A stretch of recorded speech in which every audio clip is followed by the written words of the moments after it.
To get here in front of you to let you know that we have acted immediately and we're working on deploying resources on the ground presently.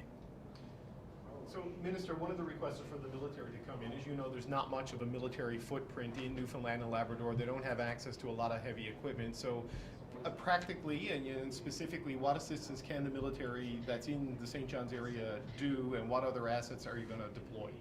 I mean, the reservists, as you know, a healthy number of good reservists who are there. We'll have a better sense, I think, in the next couple of hours of exactly what we are able to do. But I think firstly and foremost, it's to remove snow with whatever equipment is there. In some cases, we'll be able to relieve operators who have been out there for an awfully long time. The first thing that the Premier said to me late last night and then again this morning, just to reiterate, is access to the hospital. So we have a real issue right now with people who are on dialysis and getting access to the hospital. So that's a big priority. You also have chemo patients who need to get in and out of that hospital in St. John's. And as well, you've had workers in that hospital, some of whom have been going now for about 36, 38 hours. And they need to be relieved. So we need to get professionals back into the hospital as well. One of the issues that the city has raised about snow clearing in the past was the ban on the ability to dump snow into the harbor. That came into effect in December. That was the habit for decades to get rid of the snow. Will you lift the ban? Have you lifted the ban? Is there anything you can do on that? Ban's lifted. Ban was lifted yesterday, and so they can put snow now into the harbor. This is an emergency situation, and in fact, this is the first time I think. I'd say likely that emergency situation has been tested exactly what the protocol is. But common sense, I think, here just dictated, given the amount of snow and the immediate need to just be able to release the streets in downtown, it was something that we had to do. So how long is that lifted for? Until the situation is cleared? Is there a set time? Or yeah, we'll work that out with the mayor. I mean, the rule still holds just because, you know, as a natural course, the problem was chemicals and salts getting into the harbor. You were dealing with so much snow right now, and they need to be able to get rid of it, and just it's very easy, as it always has been, to move it into the harbor rather than bring it up to Robin Hood Bay. They're dealing with limited resources. You know, the mayor made the request to me yesterday. It seemed like the common sense thing to do.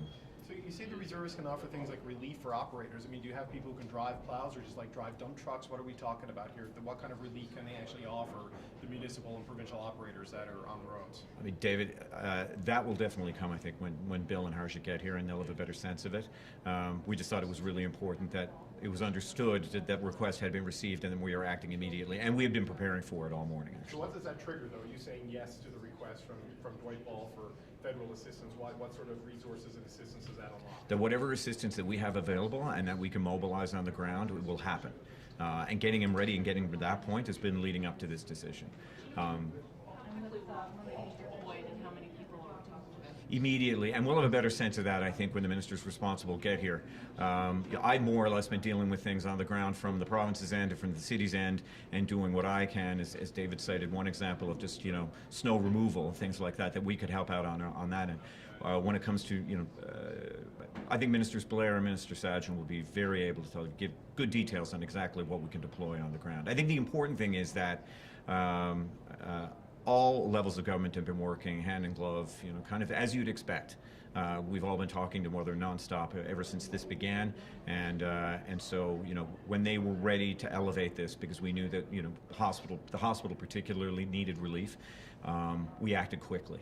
But the conversations with them have been ongoing and fluid. Is there medical personnel that the military could send in to relieve some of the people at the hospital? Possible, but I'll leave it to them. I really will. I mean, but there's a clear concern on our part, firstly, of the exhaustion of professionals on the ground who have been working straight, and just getting access to that hospital, particularly people, you know, dialysis patients particularly, making sure that they can get in there. How would you describe the scale of this storm and its impact? Like nothing that I've ever seen. There was a very similar storm January 18th, 1971 that had similar effects. And now in terms of how much snow fell and what the bluster was and everything like that, but it shut down the city for days. And that January 1971 storm is still talked about. That's the one that people are citing now. And you know, if the look on the face of a weatherman counts for anything, I remember being in the NTV studios a few days ago, and the local weatherman looking at the screen, and the look on his face, and he said, in all my years, I've not seen anything like this. It's the combination, and anybody in St. John's knows, it's the combination of just high winds at 130 to 150 kilometers an hour, combining with that level of snow, 75 centimeters, all walloping at once. It's snow in a hurricane.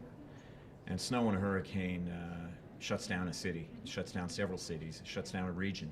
And this is warranted. Do you know when Minister Sajjan and Minister Blair are going to be arriving? Any minute. I was speaking to them just before they got on their plane. So they should be, they were flying out of Toronto. So they should be here very soon, and as soon as I'm sure they've had a chance to speak to officials and get a better sense of the details and of what they have on the ground, they'll be out in front of you. So an update later today or an update tomorrow? What do you think is going to happen? I think we should have one later today, but we'll, you know. I looked over. You just committed 2 minutes. I think I just committed 2 ministers to an update. No, I think we have to have an update. I mean, it's a serious state of emergency, and they'll want to talk about what they have on the ground. Thanks, everyone.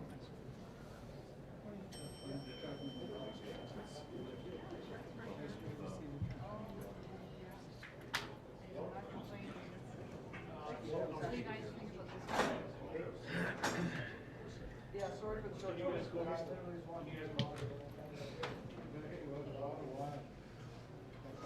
look at you go.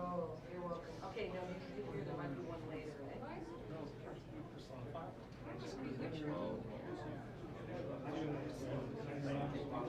Yeah, okay, so we're going to stay around, but okay.